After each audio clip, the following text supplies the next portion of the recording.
আসসালামু আলাইকুম সম্মানিত প্রিয় উপস্থিতি, আপনারা দেখতেছেন, দেখেন লক্ষ্য করে এই মুহূর্তে সারা ভারত জুড়ে চলছে আলহামদুলিল্লাহ এই মোদী সরকার পতনের আন্দোলন।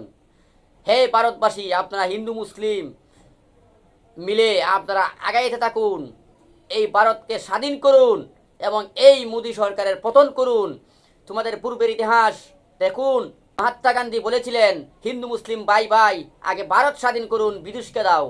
এই ঘোষণা অনুযায়ী তোমরা এখন মোদিকে দাও। এই মোদি মানুষের শিক্ষাকে বঞ্চিত করতেছে, মানুষের শিক্ষায় অবমাননা করতেছে, মানুষের জন চলাচলে অবমাননা করতেছে, মানুষের বাক স্বাধীনতায় অবমাননা করতেছে।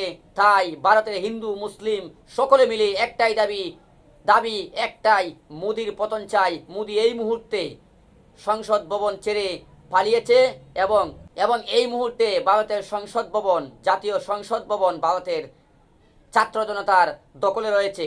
আপনারা অবশ্যই দেখবেন পুরা ভারত জুড়ে লীলা খেলা শুরু হয়েছে। হিন্দু মুসলিম মিলে এই ভারতকে এবার জয় করবে এবং এই মোদী সরকারের পতন হবে।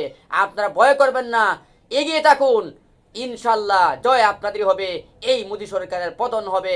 আপনারা রাস্তা ছাড়বেন না, সাহস করে এগিয়ে যান। অবশ্যই এই স্বৈরাচারী মোদী সরকারের পতন হবে। আপনারা এগিয়ে যান, এগিয়ে যান, এগিয়ে যান।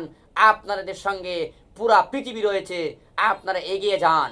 সারা পৃথিবীর সর্বক্ষেত্রে সর্বস্তরের মানুষদেরকে, ভারতের এই ছাত্র জনতাকে সাহস দেওয়ার জন্য আপনাদেরকে অনুরোধ করা গেল।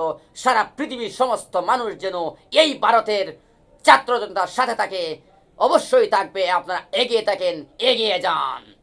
চলো এই মোদির পতন হয়ে যাক ইনশাআল্লাহ।